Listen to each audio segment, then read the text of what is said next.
Welcome to Podcast Unlimited, a platform designed for the many voices that the world refused to hear. Our main focus is on those who are facing major forms of systematic injustice. We even the playing field. We are your leverage. We are Podcast Unlimited.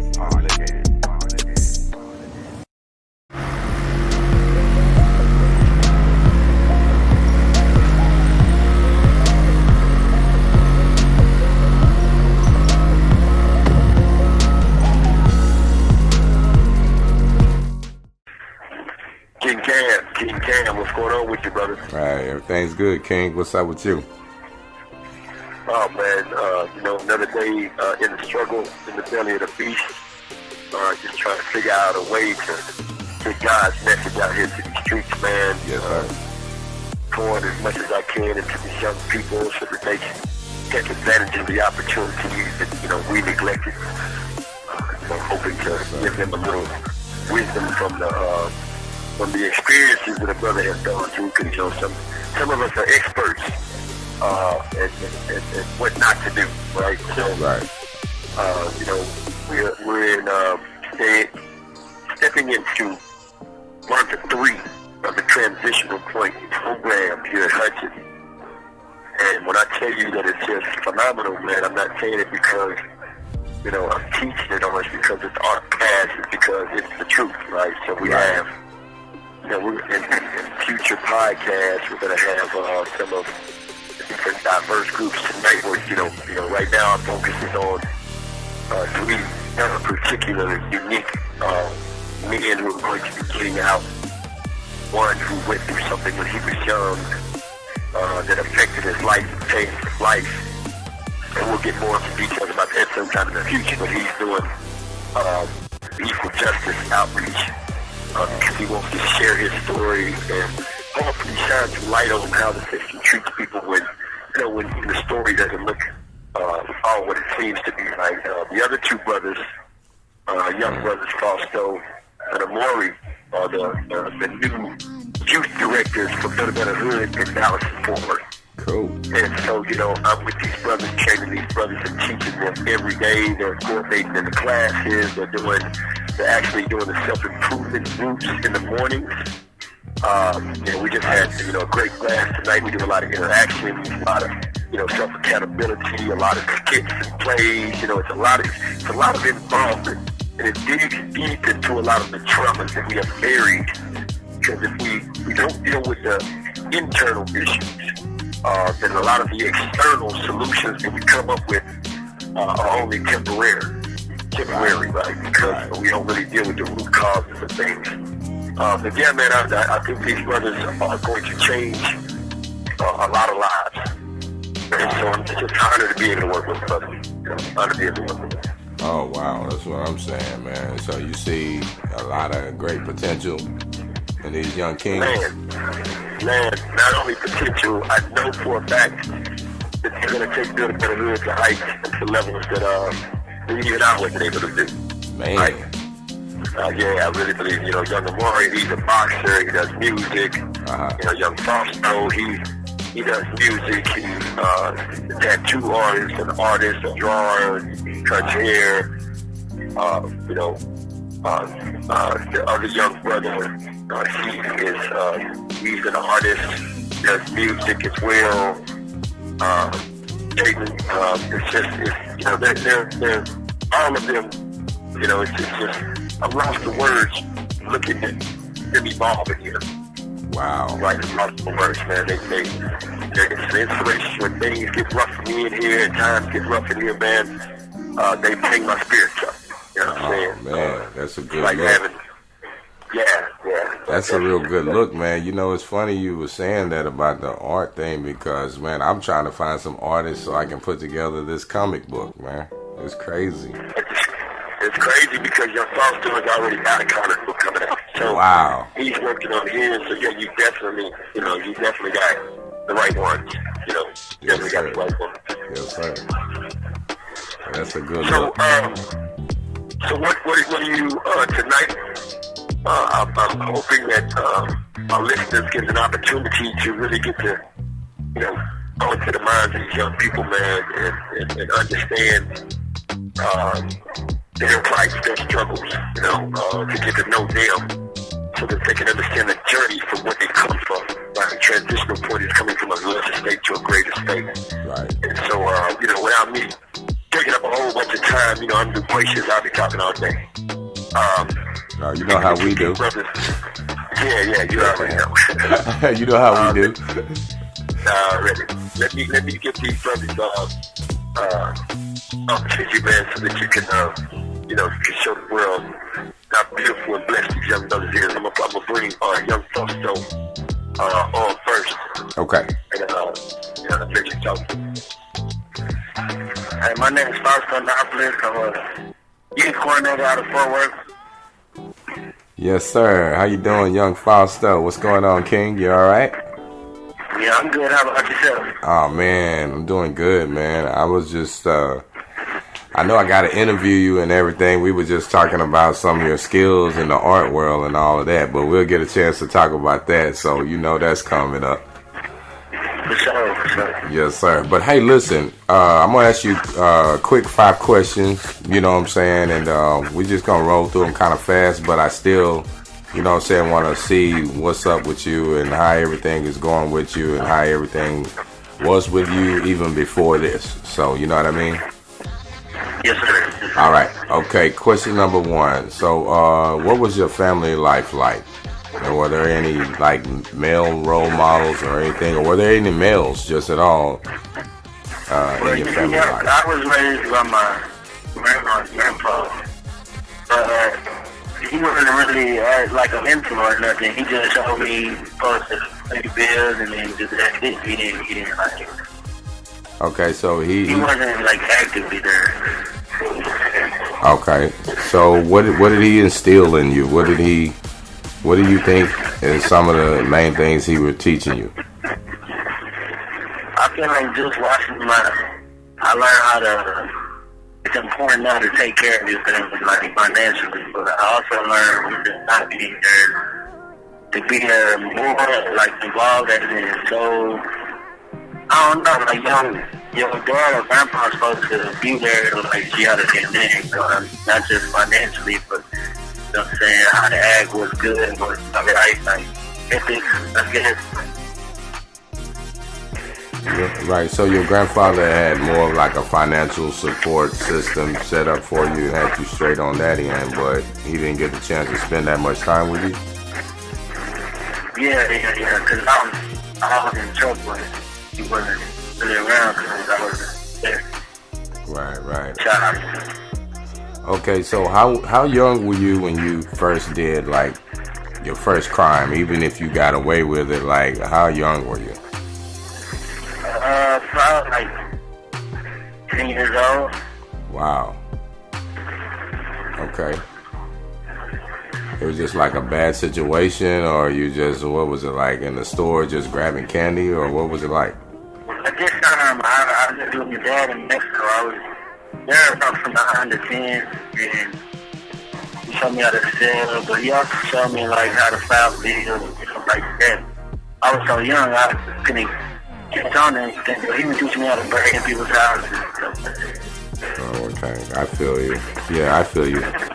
Okay, so was there ever a point that you imagined yourself like being in the penitentiary or like in the system like that?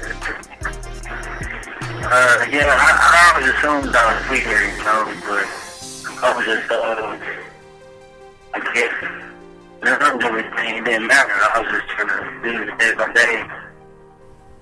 Wow. Oh, so you already kind of like foresaw that it was going to happen. Yeah, because like my brothers had died like years back. They told out at 17, so I was like hurt, so I was taking it out in the wrong way because I was just doing drugs and committing crimes and stuff, so I knew where I was headed. Right. Okay. So tell me a little bit more about this ABDUL's transitional program. How is that helping you, and how has that affected you? Honestly, it's going thanks because it makes me reframe my thinking. Like, I didn't notice how, like, lost I was. Because there were things that everybody I thought was like, for example, I'm thinking I must only care about myself and do things only for me when in reality we supposed to look out for each other, like double neighbors and stuff like that. Right. And I also realized that everything we do is a choice now.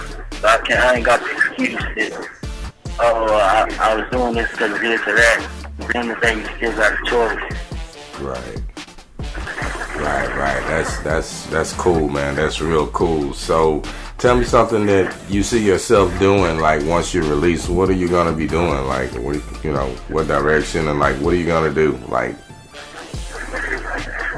well, I feel like I really want to get involved in helping kids because, see, when I was in juvenile, I don't know if you ever heard of a thing called like the Big Brother program.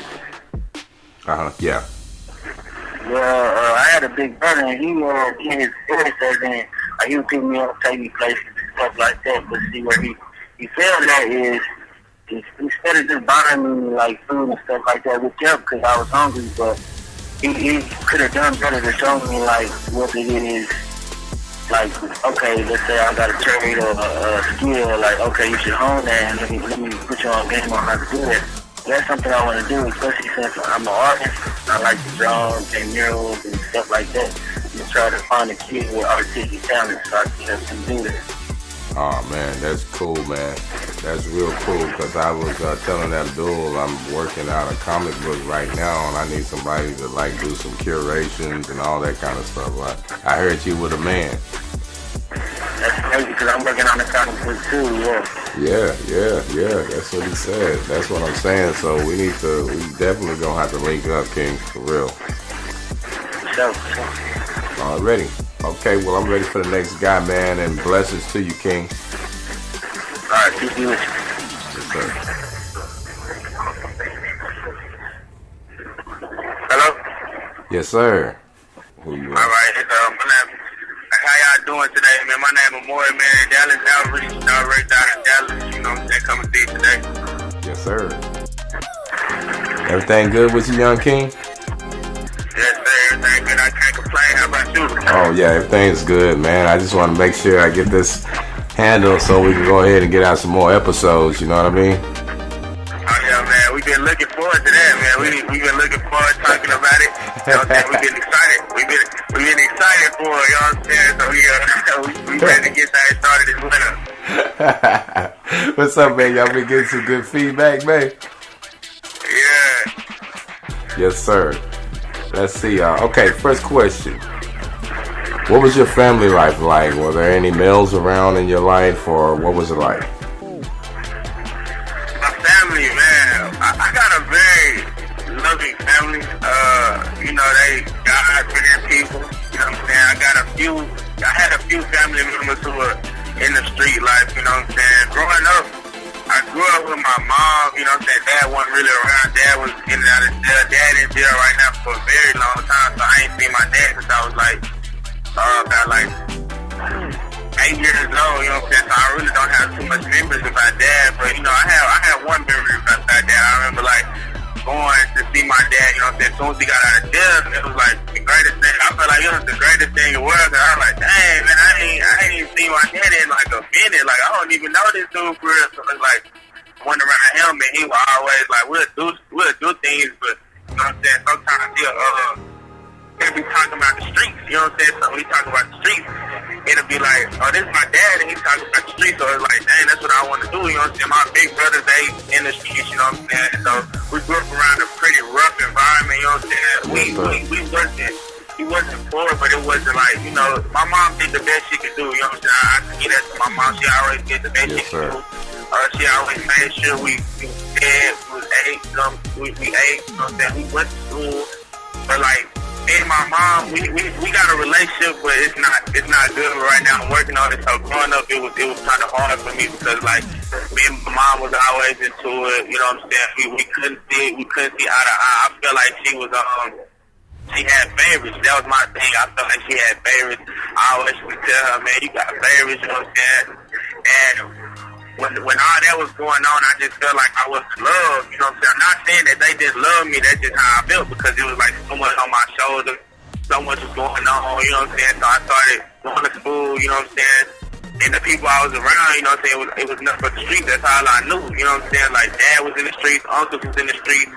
Everybody on that side was in the streets. My brothers in the streets. So it's like, I felt like I had no choice, you know what I'm saying? So I started getting involved in games and fighting a lot at school, you know what I'm saying?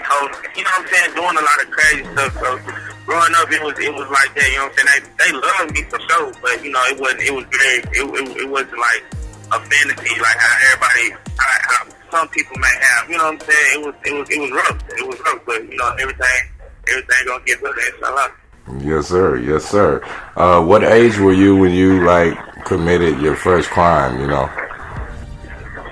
Committed my first crime. I was 12 years old when I committed my first crime. Yeah, I was 12 years old.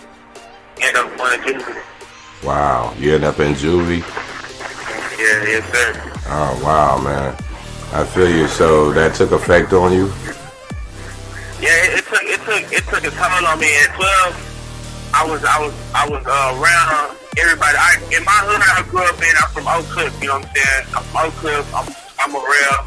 But people who ever listen to this podcast, if they from Dallas, they're gonna know where it's from, and they're gonna get what I'm gonna say. It's a very rough environment. So everybody was in my neighborhood was either dope boys, robbers, you know, doing crazy stuff. You know, I seen a person get killed right in front of me. So that's all I knew. You know what I'm saying? So at 12 years old, that's what I made my mind up. So that took a toll on me when I did what I did, and it gave me a rush. It gave me a rush because like the people around, the older dudes around the hood, they be like, you know what I'm saying? Like they applauded me, you know what I'm saying? They congratulated me, and I felt like, man, that's what I want to keep feeling, you know what I'm saying? So that took a toll on me to keep acting out, you know what I'm saying? I can dig it. I can definitely feel you on that, young kitty. So, did you ever imagine yourself being in the penitentiary? Yes, I ain't gonna lie. I imagine myself going to the penitentiary. Growing up, that's all I heard. Oh, you gonna end up going to the penitentiary. So I kind of made my mind up like, okay, well, everybody feel like that, and I feel like the things I'm doing, that thing I'm gonna do it, and I'm gonna keep doing these things because that's what I like doing at the time. So yeah, I imagine myself in the penitentiary. You know what I'm saying? And at the time, I thought it was cool. You know what I'm saying? At the time, I'm like, yeah, I'm going to the penitentiary. You know what I'm saying? Going there, getting the games, and you know what I'm saying? Getting the fights, and you know what I'm saying? Act out, come home, and you know what I'm saying? Right. So it was like something I thought was cool and what I was supposed to do as a man. Yeah, I feel you, because a lot of times when these cats, they come home, you know what I'm saying, they getting even more props than they did before they went in, you know? Yeah, nah, for sure. Yes, sir. I know what you mean. King. So, tell me about ABDUL's transitional program, man. How's that affected you?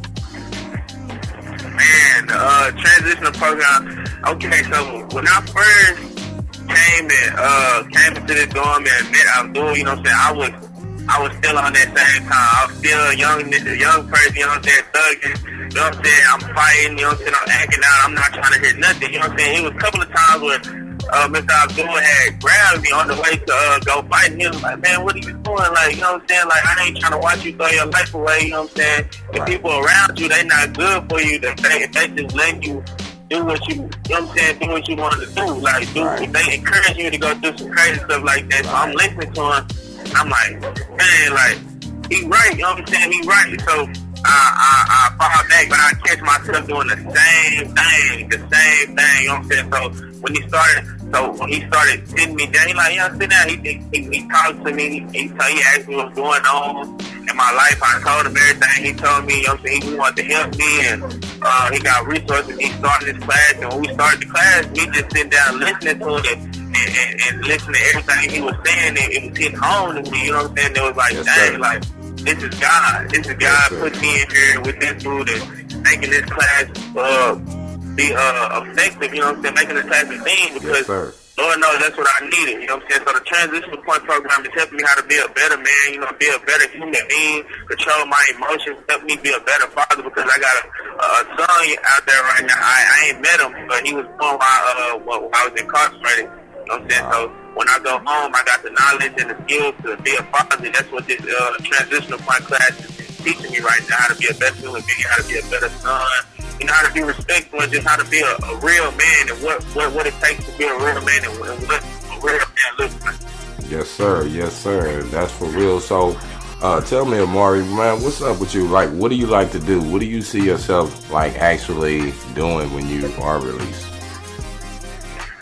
Okay, well, since I was young, well, not since I was young, but, like, as a young person, you know what I'm saying, I always wanted to help the kids out, you know what I'm saying? I always wanted to help people out in general. Every time we would drive by a homeless person, I tell my mom, "Hey, stop! Like, I give them some money." I always gave back to the people. It always gave me a sense of joy when I gave to people. Right. So that's what I want to do. I want to give back to my community. I want to help the young kids. I see myself going to school, talking to young kids. I also like doing music and also boxing. So that's all the things I'm be doing, like boxing and helping out kids and helping out people. And just connecting with people, you know what I'm saying? Showing people that it's a better life. You know, I'm going to go back to my community, even the dudes I was out there with. I'm going to try to talk to them and tell them, like, hey, man, look at me. This is what I'm doing. Like, I was just out here with y'all doing, you know what I'm saying? Lord knows what, you know what I'm saying? I can't speak a lot, but I just want to go back and help them and show them, like, look what God has done for me. You know what I'm saying? Look what I have transitioned to. Look at the knowledge I got and it can happen. It can happen to you too. So I just really want to go out there and help people. I see myself helping people, being successful with being a youth director. You know what I'm saying? For Dallas and for building better hood. I just see successful. I see my future very successful when I think about it. You know what I'm saying? And it excites me when I think about it because I can't wait to get out there and show people like I changed and look, I can do this too. I can be better too. You know what I'm saying? I'm not just this person that everybody. You know what I'm saying? Put an image out to be, well, I put an image out to be, you know what I'm saying? Because I'm really a good-hearted dude. I just want to show everybody that. So I see myself talking to the youth, helping people out, you know what I'm saying, but doing boxing and talking to the youth and helping them become a better human being. Yes, sir. I definitely feel you on that, man. You know, I'm always in the lab, man, when it comes to the music game. I just dropped a mixtape like about 7 or 8 days ago. Oh, yeah? Yeah, so that's a good thing. But, man, y'all need to be considering this, man. If y'all getting vocals out to, like, do interviews, man, I think it might be a way. Can we do some music like that? Can we drop a single at least or something? Yeah, that's what these podcasts, you know, this stuff I really want to do. I'm going to do the YouTube, and I really want to keep doing these podcasts as well when I get out and, you know what I'm saying, get out and back to the society, because I feel like this is therapeutic for me. This could be therapeutic for a lot of people out there, and I feel like I can help. You know what I'm saying? Yeah, from the situation I came from. No, I'm talking about rapping from where you at right now, and then I mix it down in the studio is what I'm saying. You know, we need to start thinking like that, man. Y'all could be having a hot single out right now. Y'all need to get together on that. For sure. That we can definitely make something happen. Yes, sir. So what is it, like FAUSTO raps too, or is it, you know, is it the other king? Is it? I pretty like to do music. Okay, all three of y'all like to do music? Okay, cool. Because I didn't know if JONTAY did music or not, so he does music too? Yeah, we all pretty like to do music. FAUSTO, he's just in his shell, and he's like, he gotta learn how to, you know what I'm saying, express himself more. But we all do music, and we all pretty good at it. Cool. What I heard of my brother. Already, that's what's up, man. Well, it's just something to think about, man. Y'all get with ABDUL, and you know we'll go from there. I was just thinking. For sure, we can definitely make something happen. Yes, sir.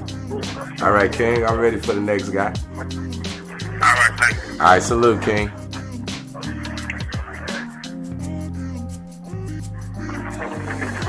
Hello. JONTAY, how you doing, young king? I'm all right. Yeah, everything is good, man. Everything is good, man. I got like, I only got like 5 quick questions. It ain't gonna take too long, but I was just trying to give the people more of a view of, you know, you guys. You know what I'm saying? Because y'all got the podcast jumping. You have 1 minute left. Yes, sir. Let me try over. Okay, cool. All right, back. Yes, sir. The caller has hung up. This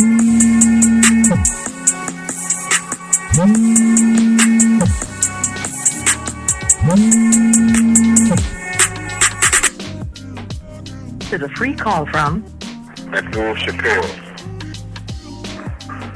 an inmate at Hutchins Unit. This call is being recorded and is subject to monitoring. To accept this free call, press 1. To refuse this free, thank you for using Securus. You may start the conversation now. Hello? Okay, yeah. Yes, sir. All right, young JONTAY, the young king. What's going on with you, man?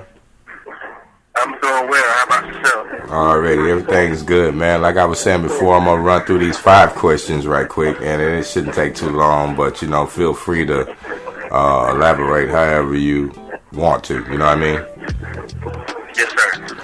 Okay. Question number 1 is, what was your family life like, and were there any males around, and how did that affect you? My earliest memories, I was in CPS, so I had 2 foster brothers, but being so young, I really wasn't too aware like that. As I got older, my dad, he's in prison. The main male figures that was in my life was my uncles, and they was really deep into gangbanging. So at an early age, they made me start doing that. It took a while because I didn't want to be a part of it. I didn't really know too much about it, but because my dad was a Crip, and because they was Crip, they felt that it was generational. So I had to be a part of that. Once I pretty much gave up gave up and said I'm tired of fighting, it became a door that was very repetitive for me. It was, like I said the last time, it was very dark for me. Dealing with not really having a father, dealing with isolation within myself. It was pretty hard. Wow. So what age were you, did you like begin the actual life of crime, like committing crimes? So I was 7 whenever they told me that I had to be a part of it. Once I turned 14, that's when it really jumped off for me. So around 14, I started robbing. Every now and then they would have me selling drugs, fighting, and things of that nature. Right. I feel you. So did you like foresee yourself being locked in the penitentiary, or what was it like, or you just never imagined yourself actually? Can you repeat that, please? I was asking, did you ever see yourself like being locked in the penitentiary, or was it something that you didn't even figure that you would ever be in the penitentiary? No, my grandmother would always talk about how my dad was in the penitentiary, but I never seen myself like that. As a kid, I wanted to be an artist. I loved drawing. I told my grandma at one point that I was going to be the greatest artist in the world. I wanted to have my own art gallery and things like that. I never seen myself getting into trouble. I actually frequented going to church a lot. So when I found myself going to juvenile and things like that, it really took a big turn in my life. Right. Okay, so you love art, and like what kind of art do you paint, draw, or what kind of style? At the time, I did a lot of drawing, but I wanted, as I got deeper into it, I wanted to get into painting and to sculpting, pretty much any form of art that entailed it. At 8 years old, I got into making music. I didn't really take it seriously because I didn't really know the dynamics of it. I didn't really get deep into music until I got older, but that was pretty much the basics of it. Anything that dealt with art for me. Oh wow! See, that's why I was just telling young AMORI the same thing, man. I mean, if y'all get together and write something, maybe there's a way y'all can, bust the flows over the phone in some kind of way. Maybe I can mix them or something onto a beat or something. Maybe y'all can drop a single or something. I don't know. I would love that, man. I got so much music that I've been dealing with now, and I've been talking to him about doing a song with him. It's right up my alley. That's something that I would really love to do. Yes, sir. I think that's a great idea. But y'all need to get with, King Abdul. Y'all know how to work it out and everything like that. Yes, sir. Okay, so tell me this, man. Abdul's transitional program. Tell me about that. How has that affected you? It's giving me a whole lot more than I thought that I was searching for. As far as what I believe in, it's giving me a different look on that. As a man, it's teaching me that it's my choice. It's up to me. That I gotta stop playing the blame game. I gotta stop accusing other people and really take that initiative and step into myself and understand that if I want it, I can attain it, and I don't have to go the negative route. I've been told all my life that I can't, that I wouldn't be good, or that I wouldn't succeed, and this program is teaching me the opposite. It's showing me that if I really want it, it's there. God has given me everything that I need. All I got to do is step into it. Yes, sir. Yes, sir. Definitely, Young King. So, I know you love art, but once you're released, tell me, what are your plans? What are you going to be doing?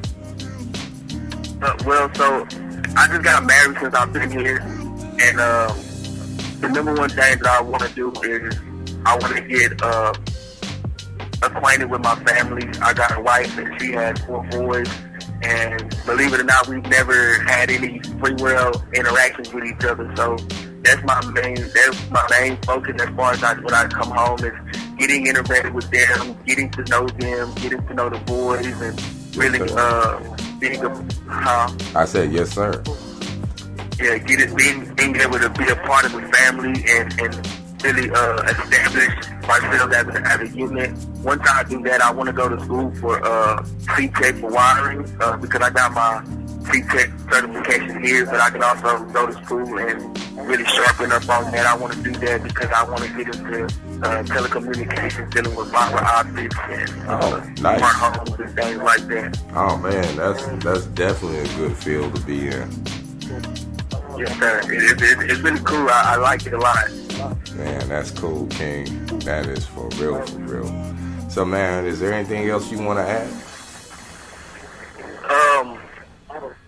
I really just want to thank you and Abdul for everything that y'all doing, man. And I've been doing this for a long time, and I've never seen nobody put this type of effort into anything. So it's really beautiful to see somebody like this in the same predicament as me, showing me a better route. And I appreciate you because you're taking time out of your day, man, to really do something for someone you don't know. So I thank you, and I really appreciate it. Hey, it's my pleasure, Young King, man. I get a big energy out of doing it myself, man. I love to help people, man. That's just one of my things, man. But, we all going to be using it as a superpower. That's what we're going to do because we all love to help people. I can tell by talking to you and talking to the other 2 kings. Man, come on, man. That's one of our superpowers is actually helping people. Right. Yeah, but I do appreciate you too, Young King, because, you don't have to be on here sharing your, Thank you, man. I appreciate you. Yeah, so I really do appreciate you sharing your story, man, and letting us know what's up with you. And we're going to definitely be looking into some things that, like I was saying, anything that I can do to help you guys do what you need to do. Like I say, y'all need to be dropping a hot single some kind of way. I play my part on this end. You know what I mean? You don't have to, man. Hey, right. That's I'm prepared. I got enough in the treasure chest that I got songs for days. Alright, that's what I'm talking about. Here goes Mr. Abdul. You have a good night, man. Alright, you too, Young King. Salute.